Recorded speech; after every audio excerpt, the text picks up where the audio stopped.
Hello, welcome to my weekly podcast. I am the J.R. Stewart, and I have these are the stories that I found interesting and newsworthy.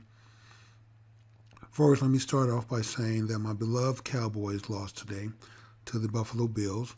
So congratulations to the fans of the Bills and the people in Buffalo. Your team was a better team. There was not a fluke. You guys actually won, and you won quite convincingly. So my Cowboys have some more work to do. I will say this before I move on to the next story. If I'm the 49ers or the Philadelphia Eagles, and I have to play the Cowboys in the first round, and the Cowboys are on the road, I wouldn't want to be that team because this is another monkey they have to get off their back this season. The coach has something to prove. Our quarterback has something to prove. Our defense has something to prove that they can beat a team on the road with a winning record. And so if you're that team come playoff time, I feel for you because the Cowboys will be playing with a great deal of energy and with a great deal of we have something to prove. So my very first story that I'm going to cover today is I want to say how proud I am of my Republican Party. Finally. Man, Republicans are finally starting to grow a backbone. Mike Johnson is proven to be the speaker that this party really needed. They had a unanimous vote to advance the impeachment inquiry, and so now it's formalized. So Jim Crow Joe Biden and his administration can't claim, in the liberal fake news, can't claim that that these subpoenas are illegitimate because there was no formal vote by Congress to conduct the inquiry. Well, now the vote's been taken, and all Republicans were on board, 100%. So it was a unanimous vote. So I'm very proud of my Republicans. I'm proud of the work that Mike Johnson is doing on the impeachment and on the budget. So hopefully we get the rest of those appropriation bills done by January, so we don't have to do another continuation. So. And we begin this Sunday morning with the GOP's unanimous vote to formalize an impeachment inquiry into President Biden.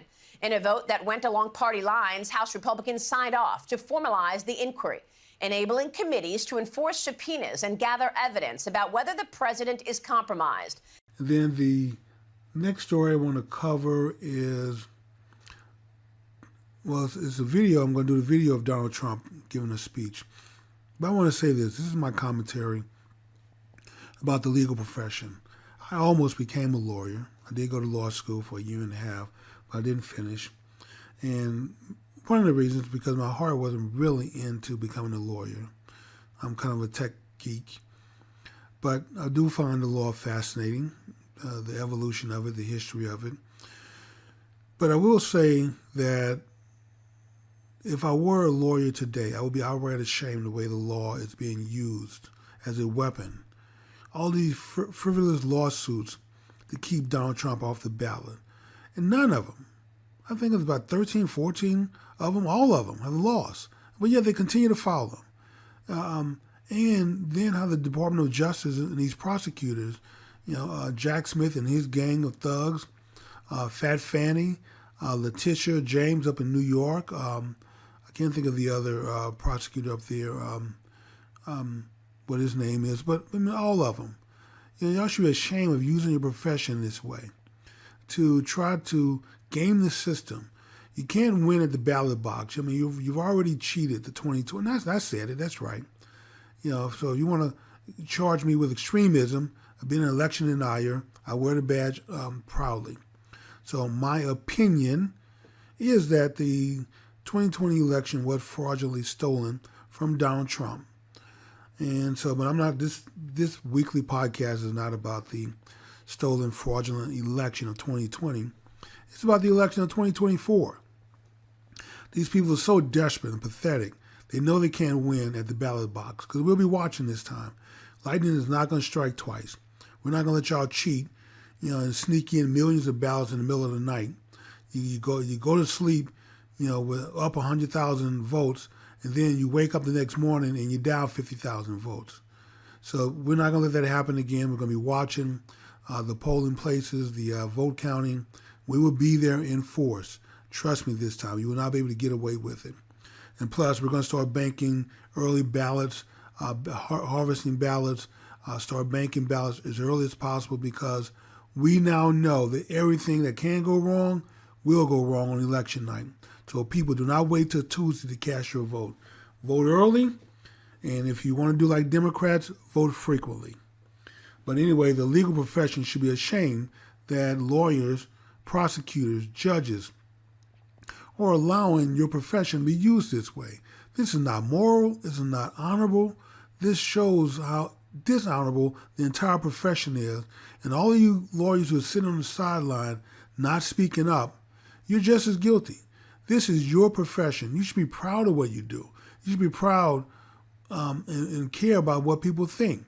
And I think lawyers are somewhere, I don't even think you're higher than used car salesmen. If you are in public opinion polls, it's probably on like a half a point. You know, politicians, lawyers, used car salesmen are probably all down there at the bottom, not that far from the devil himself. But that is your profession. So I have a video clip here of 45, soon to be 47, come next November. And so let's watch the clip and hear what he has to say.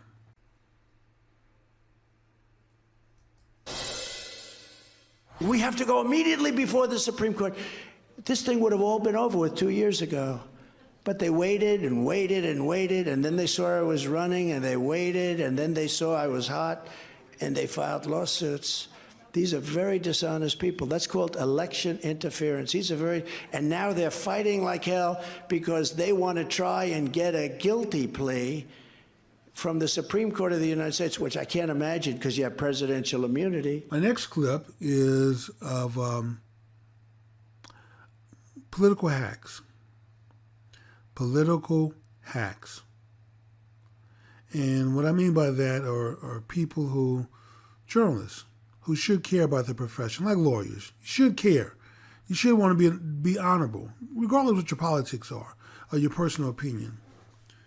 And so you look at the landscape, you know that things are not right. You know that Democrats are cheating. And rather than speak up, you just go along with it because you want your side to win at all costs. And you'll even do dishonorable, immoral things in order for your side to win. You'll use your profession, drag it through the mud, just so your side can win. And that's wrong. And so I have a clip here of Meet the Press, a show that I used to like many years ago. And I'm a news hawk. And I would get up every Sunday and watch all the news shows religiously. It's very difficult now to watch these shows without, I get nauseated without throwing up. They're so sickening now. And so the latest episode this Sunday was true to form. And so the show had 4 guests, and this is their fair and balanced panel. 2 of them who hate Donald Trump and MAGA supporters, and 2 who can't stand Donald Trump and MAGA supporters. So 2 dislike or hate, and 2 who seriously have a disdain for Donald Trump and his supporters. And to them, this is fair and balanced. And so one of the guests on the show, this news quote unquote of a journalist, what a joke to call yourself a journalist, from PBS NewsHour. He makes a statement that the Republicans are trying to impeach Jim Crow Joe Biden, and they have no evidence. Now, you know what? You may not like the evidence that Republicans have gathered, from the IRS testimony, the whistleblowers, all the SARS reports, the FD 1023 from the informants, another informant. Yeah, you have people inside who are at Burisma, who work there, telling the FBI that the Bidens have been bribed. That they've been paid millions of dollars for Jim Crow Joe Biden to get the special prosecutor who was investigating Burisma off their ass. And all this came out to be true.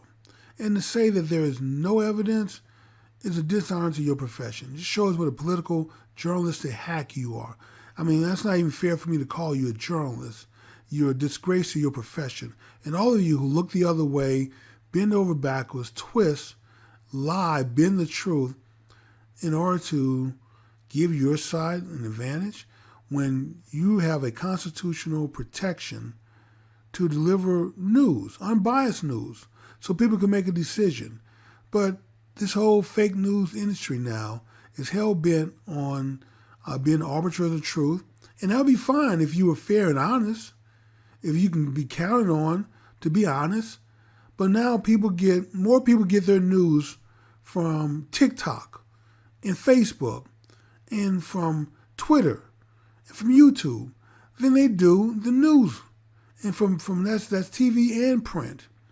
And that's how much you guys have dishonored your profession. So news journalists, quote unquote news journalists, and lawyers, you should both be ashamed of yourself for what you've done to your industries. So those are the news topics I wanted to cover this week. Welcome back. The panel is here. NBC News national security and Pentagon correspondent Courtney Cubie, Jeff Bennett, co-anchor of PBS NewsHour, Matt Gorman, former senior communications advisor for Tim Scott for America, and Jen Psaki, host of Inside with Jen Psaki and the former White House press secretary. Thank you all for being here. So, Jeff, let me have you kick it off. You heard from those voters in Michigan. 2 of them are undecided. Yeah. How concerned should the Biden campaign be? How concerned are they? There is legitimate reason for concern. President Biden's re-election hopes hinge on his ability to resurrect the coalition that elected him in 2020. And as we saw from your conversation with those Michigan voters, that coalition is softening and in some cases splintering. And I think you could make the argument that the biggest hurdle this president faces is that Democratic base voters in battleground states give him low marks for his handling of the economy. And that's a conundrum because even as the economy gets stronger, historically low unemployment, high consumer confidence, inflation in this country is easing faster than it is in other parts of the world. There are parts of the electorate that don't feel that, and they're not seeing it. So President Biden has to find a way to sell his agenda, to soften a lot of the discontent, the disillusionment, the questions about his age. Bottom line, though, I can tell you that campaign officials believe that if it's a choice between Donald Trump and Joe Biden, voters will break for Joe Biden because of Donald Trump's